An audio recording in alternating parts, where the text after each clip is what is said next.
Secretary of State for Northern Ireland, Taoiseach, Minister Fitzgerald, ladies and gentlemen, a Gwynny Cór, agus Haréndram Eile Gwynny Oka, Bofikinolasan Fede. It gives me very great pleasure to be with you here today in City Hall, and I want to say I've noted with great interest what has come out of your consultation so far today. One thing that strikes me is about the great opportunity that is there for young people. The world is there to be remade and recreated, reinvented, reimagined. It is in many respects a world that is only half there.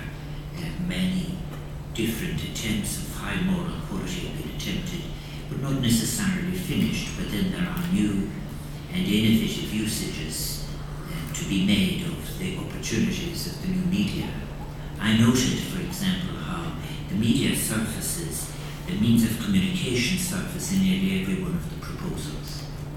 You are so right to take charge of democracy and to say that if you feel there are obstacles to your participation, that you intend to remove them, and that you want the new media to serve as an invitation to participation rather than as an obstruction or as a cynical obtrusion serving as impediment between you and participation.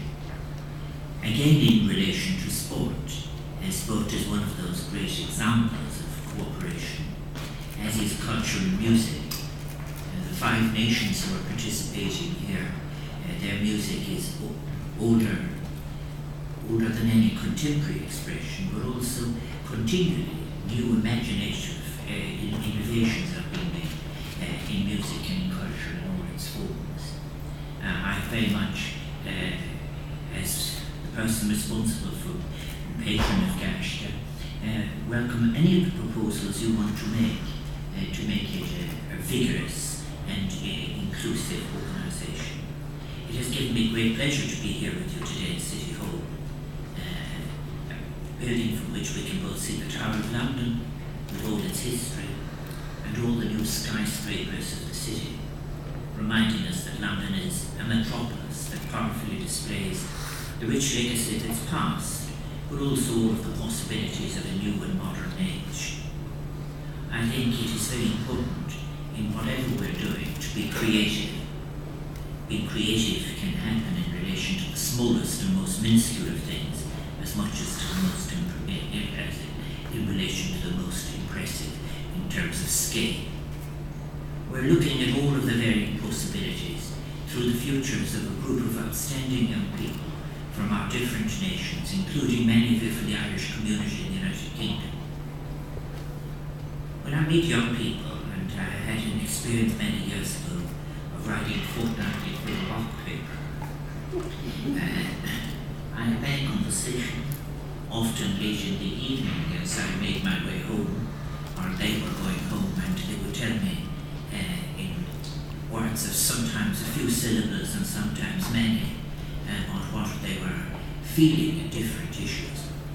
I've been very moved by the consultation I had last year, and it involved more than 800 young people. I was very moved by a number of things. The extraordinary great residual of ethics that is there in young people, the importance that they attached to, for example, the ethics of friendship, to the importance of inclusion, the importance of equality, the equality not defined narrowly but generously in every aspect of being, of the extraordinary way in which people were generous in the way that they expressed their energy, were anxious to hone and develop a critical capacity to see past false inevitabilities, not afraid to reimagine, to reconsider, to innovate, as they crafted and gave shape to proposals for a while that they wished to inhabit and enter into dialogue on the kind of future that they aspired to live together, and also their intergenerational generosity of they being able to listen to other generations, but also being able to listen to other cultures, which is very important.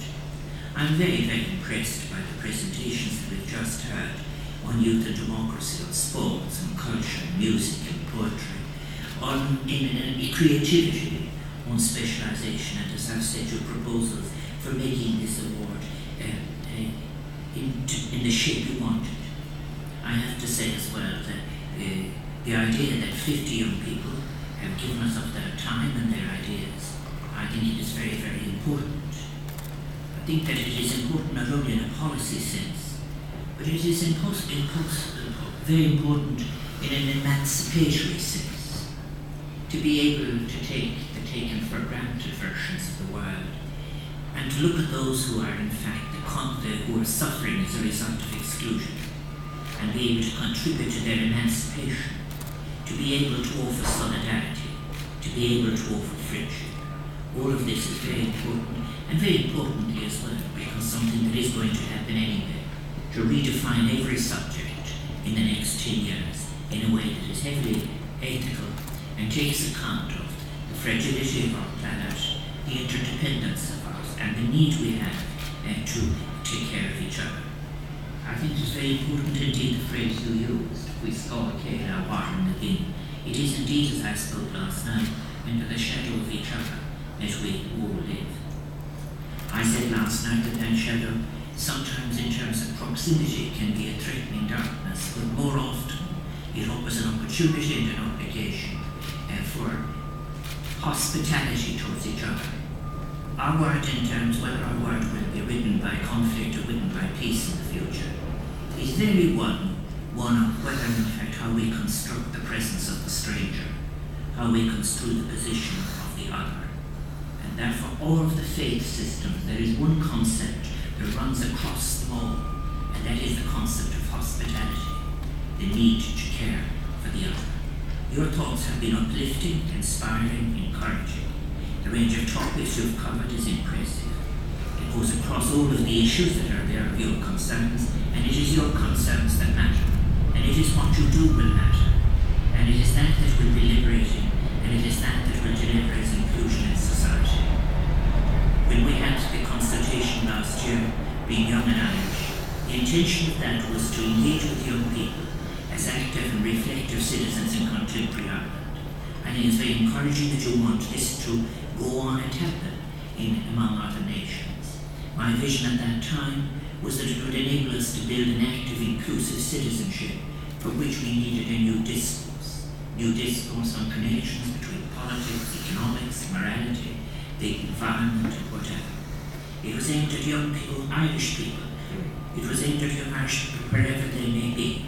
The result was taking charge of change, a declaration, which in Irish was called Loch Shengaracru, and it spoke of the future as a place where young people would reach their potential and have a solid future and valued a voice. I'm so glad to hear you expressing a similar sentiment and saying that this is rather like something you want to take up and do more with. I think that that is very important, that you are demanding and are insistent on taking part in creating an active citizenship and an ability to develop a sense of altruism, as I have said, solidarity and hospitality. I know that many of the participants here today are from Northern Ireland, and that they're the first generation to grow up there as inheritors of a peace process founded on the cornerstones of equality and democratic partnership. I wish that my wish for them is that they are able to deliver it into every aspect of their lives, their communities and their families.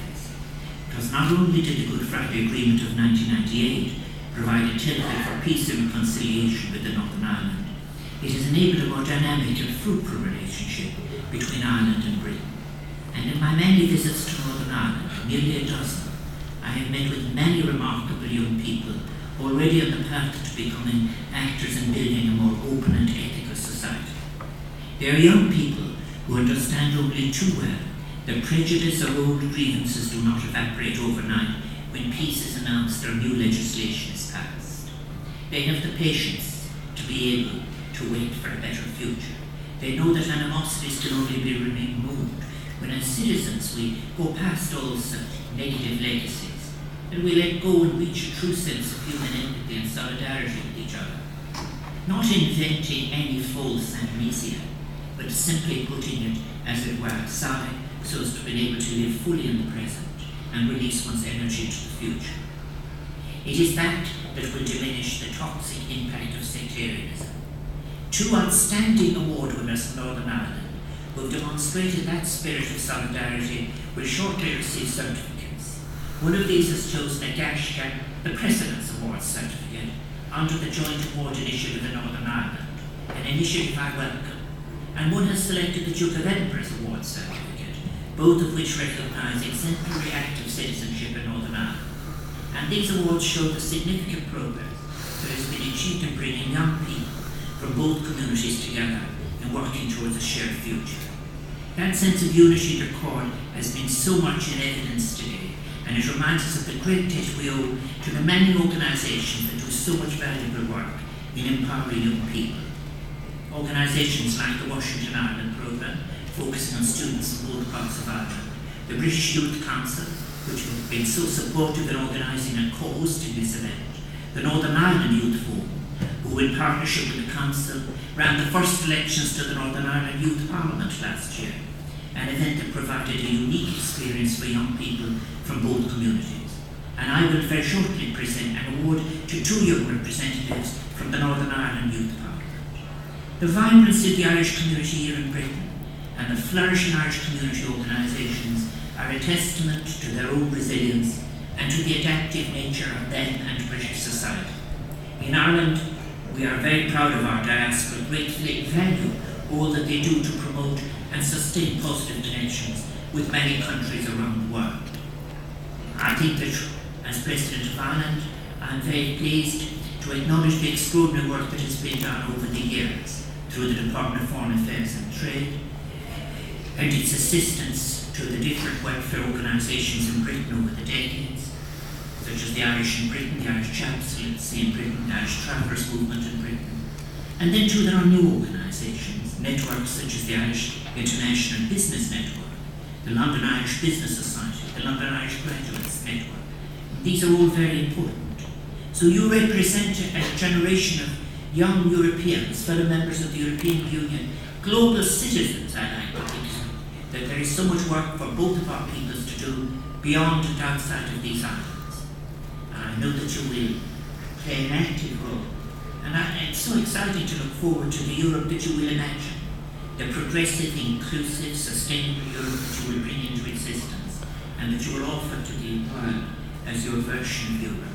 So let us celebrate together then what we witnessed today, all this good work of young people on the hopes and possibilities of an important cohort of our population, works of rethinking, reimagining and restructuring the way we live.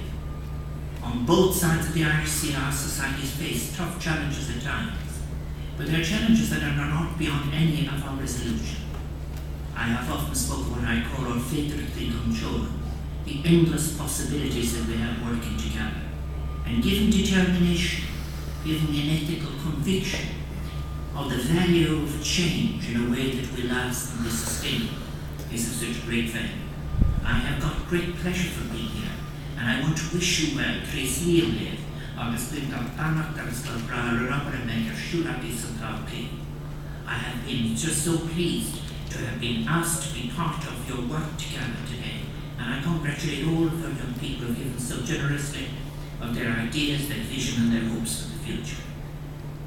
My wish for you is that may your idealism come to be, may your energy fire that idealism, and may you live to enjoy it with all of those that are important, those that you will include in your circles for the family and beyond. And let me conclude then with the words of a friend of mine and Irish poet and philosopher Jonathan, when he wrote from his reflection for a new beginning. Then the delight with your courage kindled, and out you stepped onto new ground, your eyes young again with energy and dream, a path of plenitude opening up before you. I wish you that path of plenitude, and I wish you well on it.